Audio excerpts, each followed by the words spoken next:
This is a recording from the archives. This particular book is in the public domain. Get yourself comfy, make yourself a drink, and enjoy. Grimm's Tales by the Brothers Grimm. Read by Pal D. Aquila. Cinderella.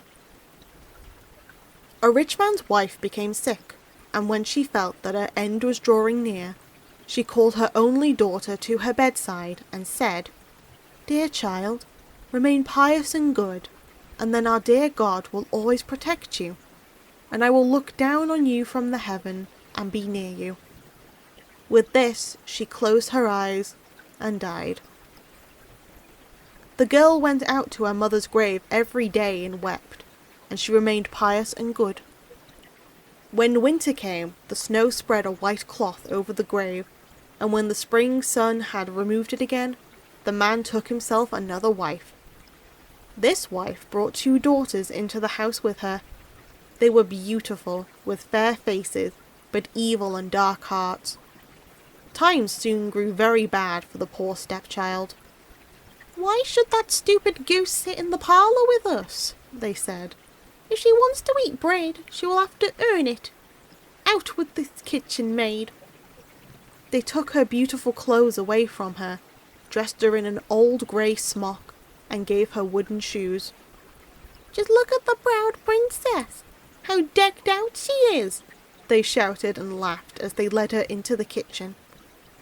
There she had to do hard work from morning until evening, get up before daybreak, carry water, make the fires, cook and wash. Besides this, the sisters did everything imaginable to hurt her. They made fun of her, scattered peas and lentils into the ashes for her, so that she had to sit and pick them out again. In the evening, when she had worked herself weary, there was no bed for her. Instead, she had to sleep by the hearth in the ashes. And because she always looks dusty and dirty, they called her Cinderella. One day, it happened that the father was going to the fair, and he asked his 2 stepdaughters what he should bring back for them. "Beautiful dresses," said the one. "Pearls and jewels," said the other. "And you, Cinderella," he said, "what do you want?" "Father, break off for me the first twig that brushes against your hat on the way home." So he brought the beautiful dresses, pearls and jewels for his 2 stepdaughters. On his way home, as he was riding through a green thicket, a hazel twig brushed against him and knocked off his hat. Then he broke off the twig and took it with him. Arriving home, he gave his stepdaughters the things they had asked for, and he gave Cinderella the twig from the hazel bush. Cinderella thanked him, went to her mother's grave, and planted the branch on it, and she wept so much that her tears fell upon it and watered it. It grew and became a beautiful tree. Cinderella went to visit this tree 3 times every day, and beneath it she wept and prayed. A white bird came to the tree every time, and whenever she expressed a wish, the bird would throw down to her what she had wished for.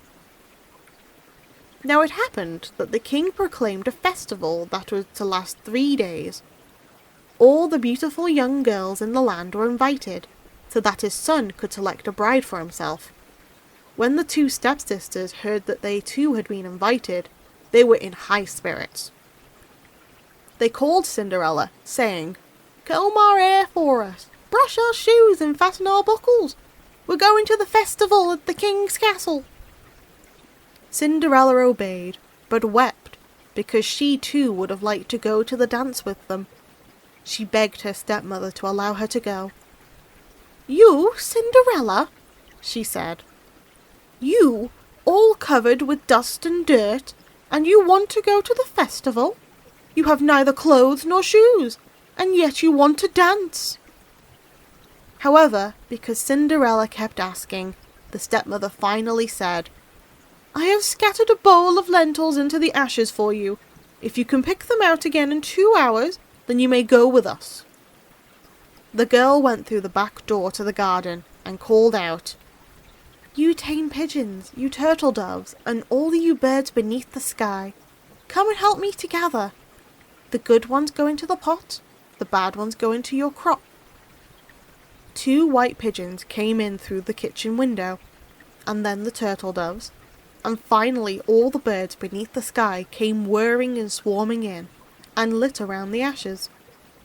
The pigeons nodded their heads and began to pick, pick, pick, pick, and the others also began to pick, pick, pick, pick. They gathered all the good grains into the bowl. Hardly 1 hour had passed before they were finished, and they all flew out again. The girl took the bowl to her stepmother and was happy, thinking that now she would be allowed to go to the festival with them. But the stepmother said, "No, Cinderella, you have no clothes, and you do not know how to dance. Everyone would only laugh at you." Cinderella began to cry, and then the stepmother said, "You may go if you are able to pick 2 bowls of lentils out of the ashes for me in 1 hour," thinking to herself, "She will never be able to do that." The girl went to the back door and into the garden and called out, "You tame pigeons, you turtle doves, and all you birds beneath the sky, come and help me to gather. The good ones go into the pot, the bad ones go into your crop." 2 white pigeons came through the kitchen window, and then the turtle doves, and finally all the birds beneath the sky came whirring and swarming in, and lit around the ashes. The pigeons nodded their heads and began to pick, pick, pick, pick, and the others also began to pick, pick, pick, pick. They gathered all the good grains into the bowls. Before a half-hour had passed, they were finished, and they all flew out again. The girl took the bowls to her stepmother, and she was happy, thinking that now she would be allowed to go to the festival with them. But the stepmother said, "It's no use, you are not coming with us, for you have no clothes, and you do not know how to dance. We would be ashamed of you."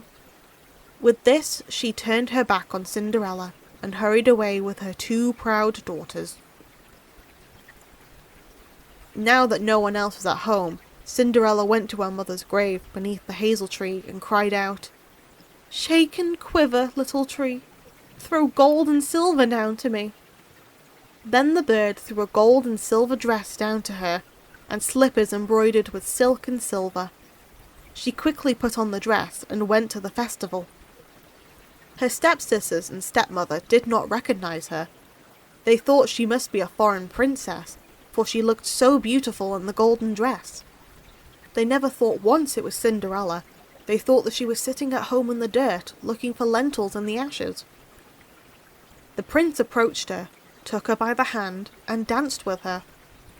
Furthermore, he would dance with no one else. He never let go of her hand, and whenever anyone else came and asked her to dance, he would say, "She is my dance partner." She danced until evening, and then she wanted to go home. But the prince said, "I will go along and escort you," for he wanted to see to whom the beautiful girl belonged. However, she eluded him and jumped into the pigeon coop. The prince waited until her father came, and then he told him that the unknown girl had jumped into the pigeon coop. The old man thought, could it be Cinderella? He had them bring him an axe and a pick so that he could break the pigeon coop apart, but no one was inside. When they got home, Cinderella was lying in the ashes, dressed in her dirty clothes. A dim little oil lamp was burning in the fireplace. Cinderella had quickly jumped down from the back of the pigeon coop and had run to the hazel tree. There she had taken off her beautiful clothes and laid them onto the grave, and the bird had taken them away again. Then she dressed in her grey smock, and she returned to the ashes in the kitchen. The next day, when the festival began anew, and her parents and her stepsisters had gone again, Cinderella went to the hazel tree and said, "Shake and quiver, little tree, throw gold and silver down to me." Then the bird threw down an even more magnificent dress than on the preceding day. When Cinderella appeared at the festival in the dress, everyone was astonished at her beauty. The prince had waited until she came, then immediately took her by the hand and danced only with her.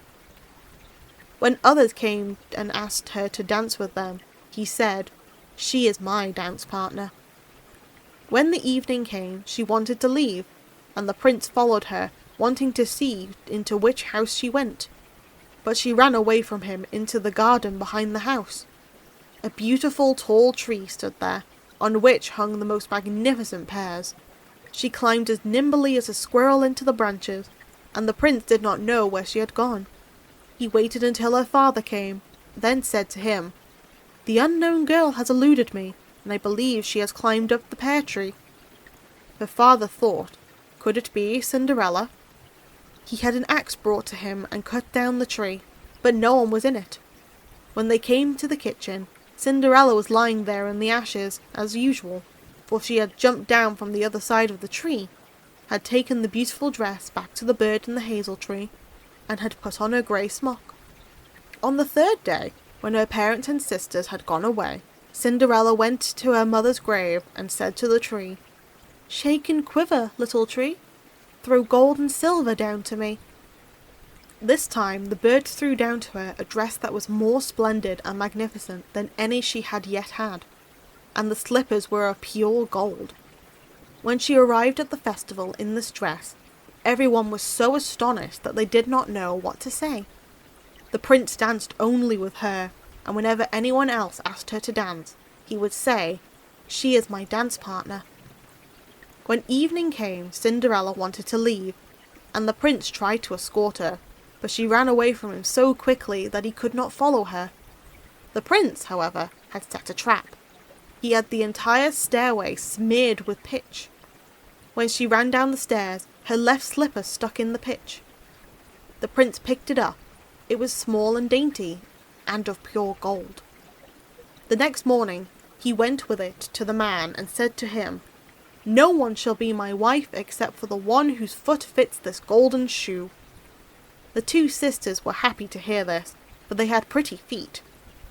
With her mother standing by, the older one took the shoe into her bedroom to try it on. She could not get her big toe in it, for the shoe was too small for her.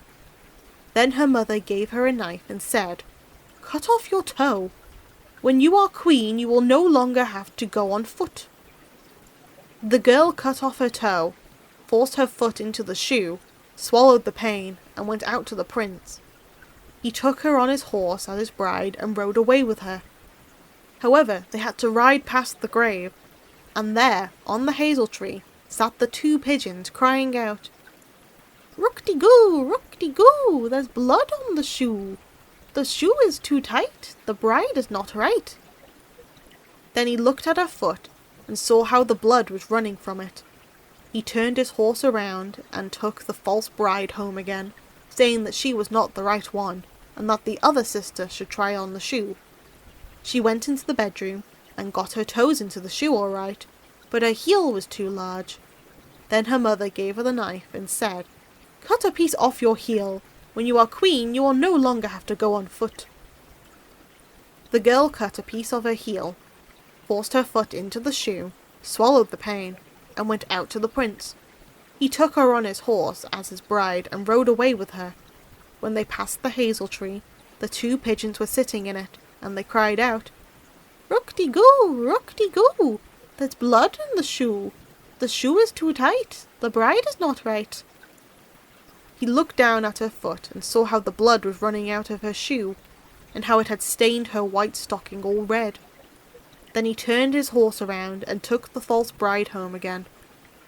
"This is not the right one either," he said. "Don't you have another daughter?" "No," said the man.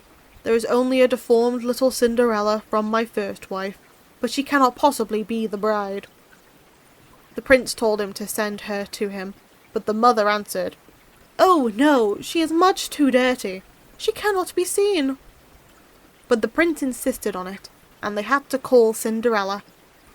She first washed her hands and face clean, and then went and bowed before the prince, who gave her the golden shoe. She sat down on a stool, pulled a foot out of the heavy wooden shoe, and put it into the slipper, and it fitted her perfectly. When she stood up, the prince looked into her face, and he recognized the beautiful girl who had danced with him. He cried out, "She is my true bride!" The stepmother and the two sisters were horrified and turned pale with anger. The prince, however, took Cinderella onto his horse and rode away with her.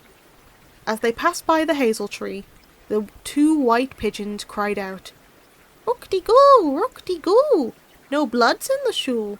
The shoe's not too tight, the bride is right." After they had cried this out, they both flew down and lit on Cinderella's shoulders, one on the right, the other on the left, and remained sitting there. When the wedding with the prince was to be held, the two false sisters came, wanting to gain favour with Cinderella and to share her good fortune. When the bridal couple walked into the church, the older sister walked on the right side, and the younger sister on their left side, and the pigeons pecked out one eye from each of them. Afterwards, as they came out of the church, the older one was on the left side, and the younger one was on the right side, and then the pigeons pecked out the other eye from each of them. And thus, for their wickedness and falsehood, they were punished with blindness as long as they lived.